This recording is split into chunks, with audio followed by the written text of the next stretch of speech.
According to Raj Yogi, all this external world is but the gross form of the internal or subtle. The finer is always the cause and the grosser the effect.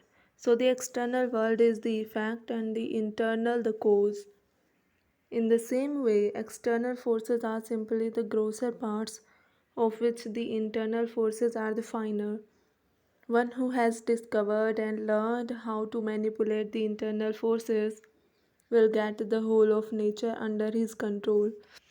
The yogi proposes to himself no less a task than to master the whole universe, to control the whole of nature.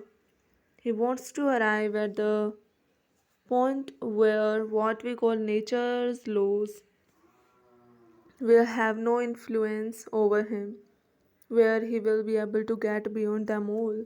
He will be master of the whole of nature, internal and external. The progress and civilization of the human race is simply controlling this nature. Various races differ in their processes, just as in the same society, some individuals want to control external nature and others want to control internal nature. So, among races, some want to control the external nature and some the internal. Some say that by controlling internal nature, we control everything. Some that by controlling external nature, we control everything. Carried to the extreme, both are right because there is neither internal nor external.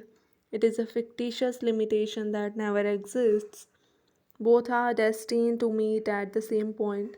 The externalists and the internalists, when both reach the extreme of their knowledge, just as the physician, when he pushes his knowledge to its limits, finds it melting away into metaphysics.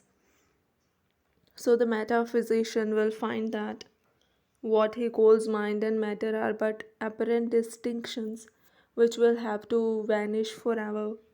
The end and aim of all science is to find a unit, that one out of which all this manifold is being manufactured, that one existing as many.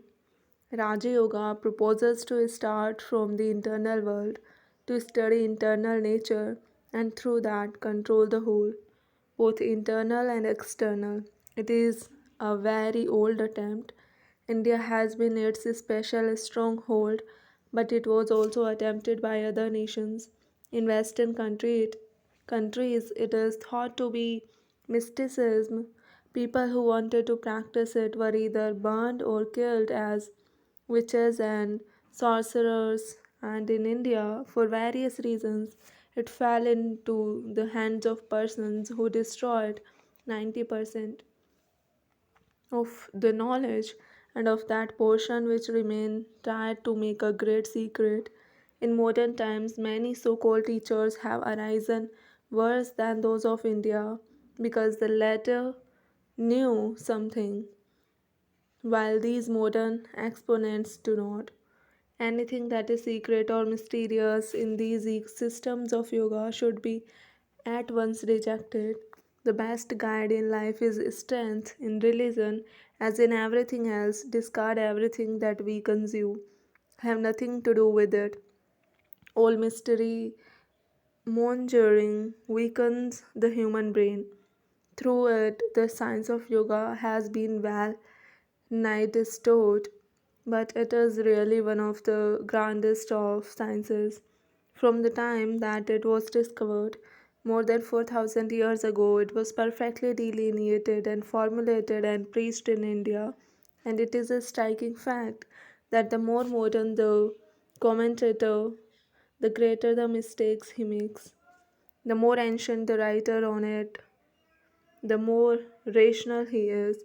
Thus, it fell into the hands of a few persons who made it a secret, instead of letting the full blaze of daylight and reason fall upon it. They did so that they might have the powers to themselves.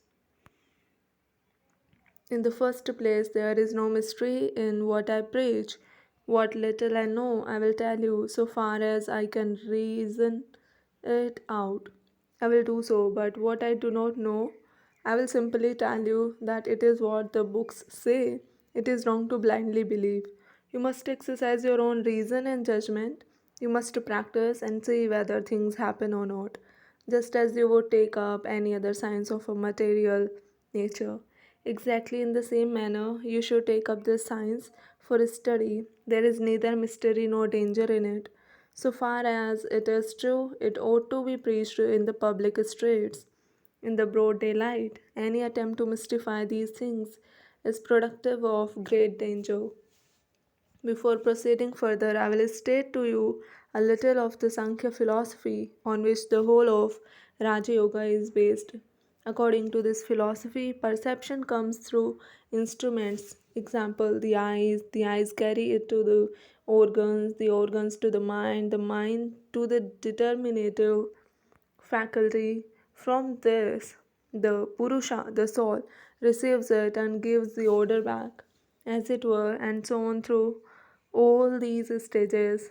In this way, sensations are received, with the exception of the Purusha. All of these are material, but the mind is of much finer material than the external instruments.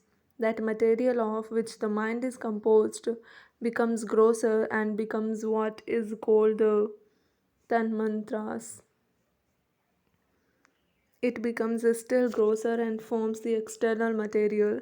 That is the psychology of the Sankhya. So that between the intellect and the grosser matter outside, there is only a difference in degree. The Purusha is the only thing which is immaterial. Mind is an instrument in the hands of the soul, as it were, through which the soul catches external objects.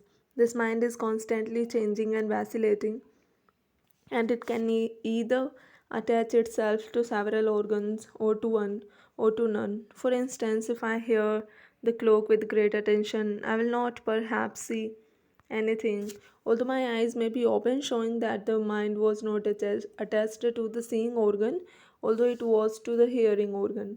And the mind, in the same way, can be attached to all the organs simultaneously. This mind has the reflective power of looking back into its own depths. This reflexive power is what the yogi wants to attain. By concentrating the powers of the mind and turning them inward, he seeks to know what is happening inside. There is in this no question of mere belief. It is the analysis of certain philosophers. Modern physiologists tell you that the eyes are not the organs of vision, but that the organs are in the nerve center in the brain, and so with all the senses. And they also tell you that these centers are formed of the same material as the brain itself.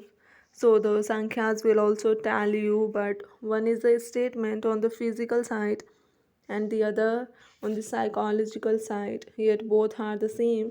Beyond this, we have to demonstrate.